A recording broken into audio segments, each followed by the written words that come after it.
צהריים טובים, אני באמת מברך את כל המשתתפים בתחרות הזאת, תחרות מדהימה בארגון, בביצוע, ואני רוצה לאחל לכל המנצחים באמת כל הכבוד. אבל מספר דברים נוספים קטנים, אני רוצה לתקן את יורם. שיהיה ברור, יורם, הוא יכול לשיר מול 11,000 איש, לא 5,000, אם זה יהיה בנוקיה. אז שמשה יבהיר את זה,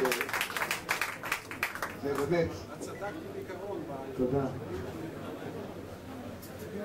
דבר נוסף, אני רוצה באמת להודות בהזדמנות הזאת לפסגות אופק, שהם בעצם מחבקים את המאסטרס ועושים את התחרויות הרבה יותר מוצלחות, טובות, ואני שמח על שיתוף הפעולה.